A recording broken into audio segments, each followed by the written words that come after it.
জুনে ইংল্যান্ডে অনুষ্ঠিত হতে যাওয়া টুর্নামেন্টটি প্রচারণার অংশ হিসেবে ট্রফিটি প্রদক্ষিণ করছে অংশগ্রহণকারী 8টি দেশ। বাংলাদেশেও দুদিন ব্যাপী এই প্রদর্শনীতে ভিড় জমান অসংখ্য ক্রিকেট ভক্ত। ট্রফিটি কাছ থেকে দেখতে পারায় উচ্ছ্বাসের কথা জানিয়েছেন তারা। বিস্তারিত জানাচ্ছেন মোমিন রহন। বিশ্বকাপের পর ক্রিকেটে দ্বিতীয় সর্বোচ্চ মর্যাদাপূর্ণ প্রতিযোগিতা আইসিসি চ্যাম্পিয়ন্স ট্রফি। অষ্টম আসরটি ইংল্যান্ডে শুরু হতে আর বাকি আছে 2 মাসের মতো। তার আগে বাংলাদেশে কিছুটা আবেশ ছড়িয়ে দিয়ে গেল এই চকচকে ট্রফিটি। যখন থেকে শুনেছে ট্রফি আসছে তখন থেকে খুব এক্সাইটেড দেখার জন্য। অনেক excited. I am very happy. এটা আসলে একটা অন্যরকম অনুভূতি, এইভাবে প্রকাশ করতে পারবো না, বাট আমার অনেক ভালো লাগছে। আমার কাছে খুব ভালো লাগছে। এরকম একটা খেলা হবে, অনুভূতি ভাষা প্রকাশ করার মতো না, মানে সবসময় এটা টিভিতে দেখতাম। আমরা এত দূর থেকে এসেছি কষ্ট করে, আমরা একটু ছুঁয়ে দেখতে পারলে আর একটু ভালো হতো। চ্যাম্পিয়ন্স ট্রফিতে টাইগাররা ভালো করবে বলেই বিশ্বাস ভক্ত সমর্থকদের।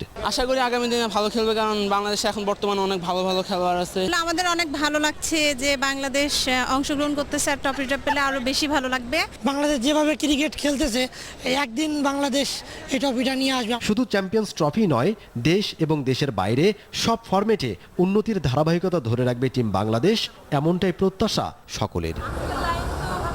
মোমিন রোহন, আরটিভি, ঢাকা। এবারে অন্যান্য প্রসঙ্গ। ফাঁসির দড়িতে ঝুলতেই হচ্ছে হরকাতুল জিহাদ নেতা মুফতি আব্দুল হান্নানকে। সাবেক ব্রিটিশ হাই কমিশনার আনোয়ার চৌধুরীর ওপর গ্রেনেড হামলা মামলায় মৃত্যুদণ্ডের বিরুদ্ধে করা তার রিভিউ খারিজ করে দিয়েছেন আপিল বিভাগ। ফলে রাষ্ট্রপতির ক্ষমা ছাড়া তার ফাঁসি কার্যকরে আর কোনো বাধা নেই। প্রধান বিচারপতির নেতৃত্বাধীন 3 সদস্যের আপিল বেঞ্চ রিভিউ খারিজ করে দিয়ে মামলায় 3 জনের মৃত্যুদণ্ড বহাল রাখেন। খান আলামিনের রিপোর্টে বিস্তারিত। 2004 সালে সিলেটে হজরত শাহজালালের মাজারে সাবেক ব্রিটিশ হাই কমিশনার আনোয়ার চৌধুরীকে লক্ষ্য করে গ্রেনেড হামলা চালানো হয়। হামলায় হাই কমিশনার ও তৎকালীন জেলা প্রশাসক সহ আহত হন অর্ধশতাধিক। নিহত হন 2 পুলিশ কর্মকর্তা সহ 3 জন। এ ঘটনায় করা মামলায় 2008 সালের 23 ডিসেম্বর হরকাতুল জিহাদ নেতা মুফতি হান্নান, জঙ্গি শরীফ শাহেদুল ও দেলোয়ারকে মৃত্যুদণ্ড এবং মহিবুল্লাহ ও আবু জান্দালকে যাবজ্জীবন কারাদণ্ড দেন সিলেটের দ্রুত বিচার ট্রাইব্যুনাল। রায়ের বিরুদ্ধে আপিল করলে গেল বছরের ফেব্রুয়ারিতে হাইকোর্টও ট্রাইব্যুনালের রায় বহাল রাখেন। আপিল বিভাগও গেল বছরের 7 ডিসেম্বর আসামিদের আপিল খারিজ করে দিয়ে বহাল রাখেন হাইকোর্টের রায়। চলতি বছরের 17 জানুয়ারি প্রকাশিত হয় আপিল বিভাগের 65 পৃষ্ঠার পূর্ণাঙ্গ রায়। পরে 23 ফেব্রুয়ারি রায়ের রিভিউ চেয়ে আবেদন করেন মুফতি হান্নান। সেই রিভিউ আবেদন খারিজ করে দিয়েছেন সর্বোচ্চ আদালত। ফলে মুফতি হান্নান সহ অন্য 3 জনের ফাঁসি কার্যকর এখন সময়ের ব্যাপার। প্রধান বিচারপতি আদালতই এটা ডিকটেশন দিয়ে তাদের পিটিশন খারিজ করে দিয়েছেন। আদালত বলেছেন যে তারা যে অপরাধটা করেছে এটা অত্যধিক নৃশংস একটা অপরাধ, কূটনীতিক এবং তার অন্যান্য লোকদেরকে হত্যা করার জন্য তারা এই আক্রমণ চালিয়েছিল, এটা পূর্ব পরিকল্পিত। এই অভিযোগের দায় থেকে তাদেরকে কোনো রকমই মুক্ত করা যায় না। মুফতি হান্নানকে সব ধরনের আইনি সহযোগিতা দেওয়া হয়েছে এবং আইনি প্রক্রিয়ার মধ্য দিয়েই তার ফাঁসি কার্যকর করা হবে বলে জানিয়েছেন অ্যাটর্নি জেনারেল। আপিল নিষ্পত্তি হওয়ার পরেই কিন্তু এই মৃত্যুদণ্ড কার্যকর করার প্রক্রিয়া শুরু হয়েছিল। এটা রিভিউ পিটিশন দায়ের করার জন্য এটা স্থগিত আছে। যেহেতু রিভিউ পিটিশন এখন খারিজ হয়ে গেছে, এখন আর কোনো রকম বাধা নেই জেল কর্তৃপক্ষের কাছে এটা দণ্ড কার্যকর করার ব্যাপারে। 21 আগস্ট গ্রেনেড হামলা, প্রধানমন্ত্রী শেখ হাসিনাকে হত্যা চেষ্টা সহ 13টি নাশকতামূলক ঘটনায় শতাধিক ব্যক্তিকে হত্যার পেছনের মূল হোতা হিসেবে মুফতি হান্নানের নাম উঠে আসে। খান আলামিন, আরটিভি, ঢাকা। নতুন কৌশলে হামলা চালিয়ে নিজেদের অস্তিত্বের জানান দিচ্ছে জঙ্গিরা। সম্প্রতি সময়ে বেশ কয়েকটি হামলা তারই ইঙ্গিত বহন করে বলে মনে করেন নিরাপত্তা বিশ্লেষকরা। দেশে আন্তর্জাতিক জঙ্গি গোষ্ঠী আইএস এর অস্তিত্ব না থাকলেও মতাদর্শগত মিল রয়েছে বলেও দাবি করেন তারা। এছাড়াও 71-এর পরাজিত শত্রুরা তাদের আদর্শ বাস্তবায়নে নানা কৌশলে জঙ্গিবাদের মদত দিচ্ছে বলেও দাবি করেন বিশিষ্টজনেরা। বিস্তারিত জানাচ্ছেন সোহেল রানা।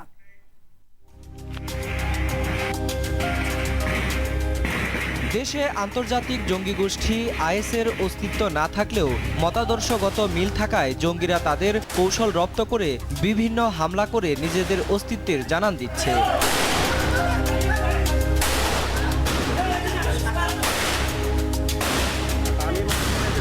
সম্প্রতি চট্টগ্রামের সীতাকুণ্ডের জঙ্গি তৎপরতায় নারী ও পুরুষের সম্পৃক্ততা এবং উত্তরার আশকোনায় র্যাবের নির্মাণাধীন কার্যালয়ের আত্মঘাতী বোমা হামলায় প্রমাণ করে তাদের নতুন কৌশল ব্যবহার করে অস্তিত্বের জানান।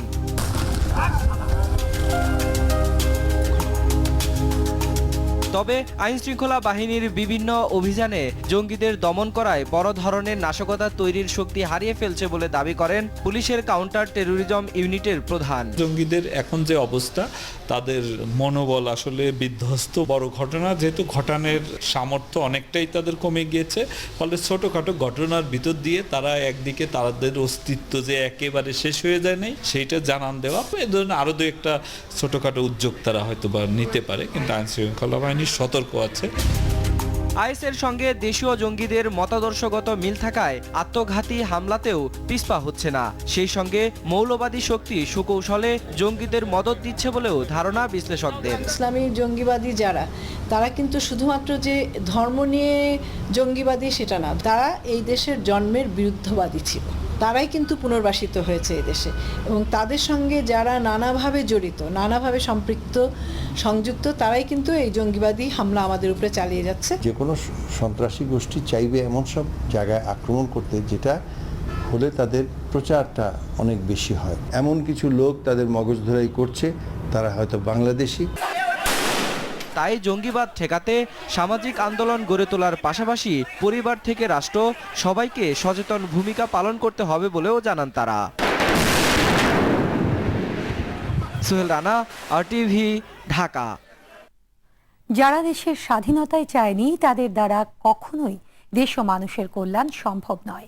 বিএনপির প্রতি এমন ইঙ্গিত করে প্রধানমন্ত্রী শেখ হাসিনা বললেন, তাদের কাছে ক্ষমতা মানেই নিজেদের ভাগ্য উন্নয়ন আর আওয়ামী লীগের মানুষের উন্নয়ন।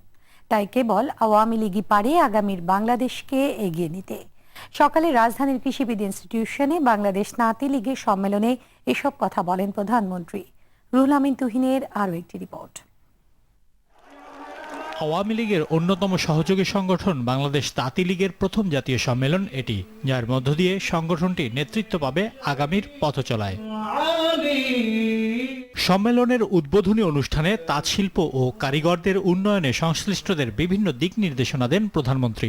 বলেন, যে নামে এই সংগঠন হোক না কেন, তাতে যেন সংশ্লিষ্ট মানুষের অন্তর্ভুক্তি আর তাদের কল্যাণেই কাজে আসে সেদিকে নজর দিতে হবে। সারা বাংলাদেশে একটা সার্ভে করছে যে আমাদের দেশে সেই মুসলিম সুতরাং কোন কোন এলাকায় হতো, সেটা আবার করা যায় কি না, এর জন্য কিন্তু গবেষণা চলছে।